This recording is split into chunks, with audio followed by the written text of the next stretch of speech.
Estamos em mais um X Saúde, e no X Saúde desse vídeo eu irei falar sobre o diabetes mellitus do tipo 1 e diabetes mellitus do tipo 2. Nós já sabemos que o diabetes mellitus é uma doença que afeta milhões de pessoas no mundo. São mais de 500 milhões de pessoas no mundo com diabetes mellitus. O Brasil está entre os 5 países do mundo com a maior quantidade de pessoas com diabetes. São mais de 16 milhões de pessoas no Brasil com diabetes.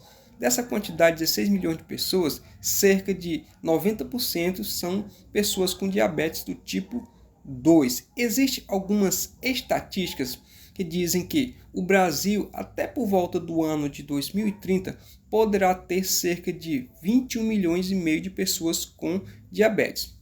Muita gente. Então, para que nós venhamos entender o que é o diabetes do tipo 1 e do tipo 2, é necessário que nós venhamos conhecermos uma glândula a qual se localiza na parte posterior do estômago. Então, vamos conhecer a definição do diabetes do tipo 1.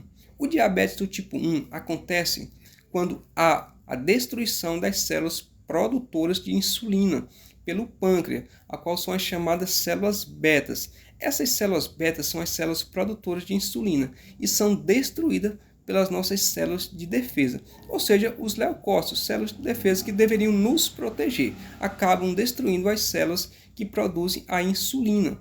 E isso fará com que haja uma alta concentração de glicose em nossa corrente sanguínea. Não se sabe exatamente o que causa a destruição dessas células, ou seja, as células produtoras de insulina, as células betas.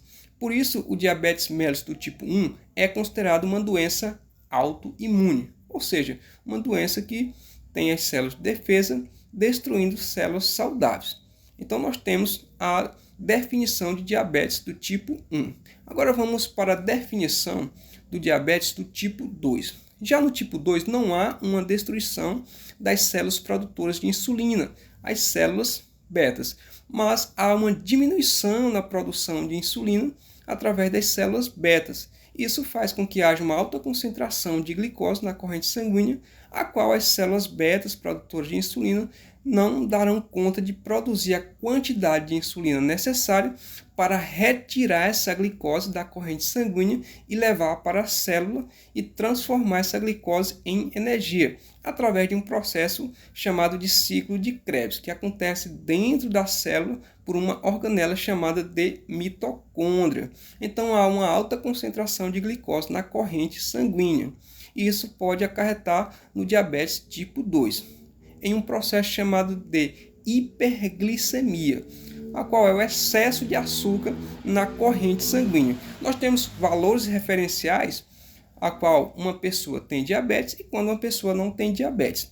Segundo a Sociedade Brasileira de Endocrinologia, a referência de glicose na corrente sanguínea é de 65 a 99 mg por decilitro de sangue. São os valores referenciais. A partir de 126 em jejum, em um exame laboratorial, já é considerado diabetes mellitus do tipo 2. Então, nós temos a definição do diabetes mellitus do tipo 2.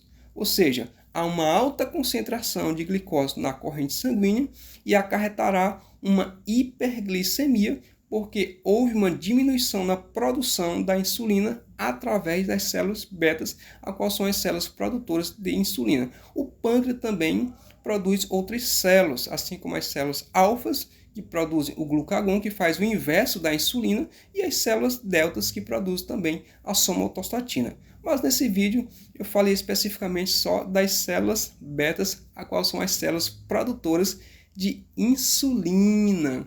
Então esse foi o X Saúde desse vídeo, onde obtivemos informações acerca do diabetes mellitus do tipo 1 e do diabetes mellitus do tipo 2 e como acontece esse processo, a qual gera uma alta concentração de glicose na corrente sanguínea que poderá trazer complicações para a nossa saúde, desde cegueira, insuficiência renal, amputações e doenças cardíacas. Então essas foram as informações do X Saúde desse vídeo.